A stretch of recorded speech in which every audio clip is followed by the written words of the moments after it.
Well, in today's business report, crude oil is trading back over $50 per barrel as more nations are willing to join OPEC in cutting production. How will that impact oil exporting nations like Nigeria, and is there relief in sight? For more on the oil market and hot sectors in the African economy, Africa 54 business correspondent Jill Malandrino joins us live from New York. Hi, Jill. Hello, Vincent. So oil has moved back over the key $50 level following comments today in London by Saudi Arabia's Minister of Energy and Industry. The minister said that other nations are willing to join OPEC in cutting production to secure improvement in oil prices, but he didn't specify which countries. So far, only Russia has made that commitment, but this rebound in oil is solely due to OPEC and has nothing to do with a persistent downtrend in supply.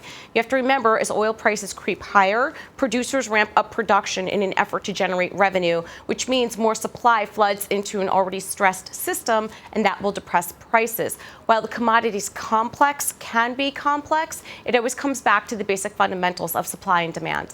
Now let's switch gears and talk about the retail sector, an area in African economy that has seen an increase in demands as the middle class continues to grow.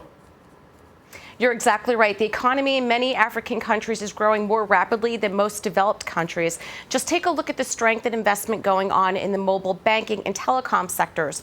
More Africans have money to spend, and this is where the mass market exists, which is the case in every region around the world. In the U.S., nearly 70% of the GDP is derived from consumer spending.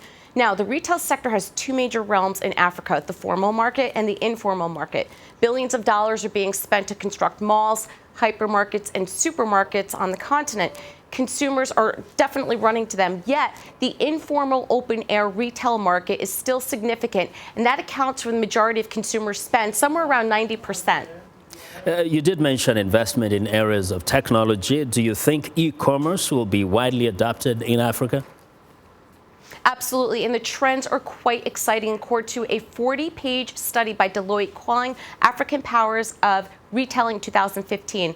Internet retailing, or e-commerce, whether it's desktop or mobile, is emerging as one of the most dynamic channels within Africa's retailing market. This is what's also known as omni-channel strategy adoption. It's become a focus for many retailers given the proliferation of mobile phones, shortage of retail space, and just like we value in the U.S., convenience is an increasing commodity in Africa as well. Jill, as always, thank you very much.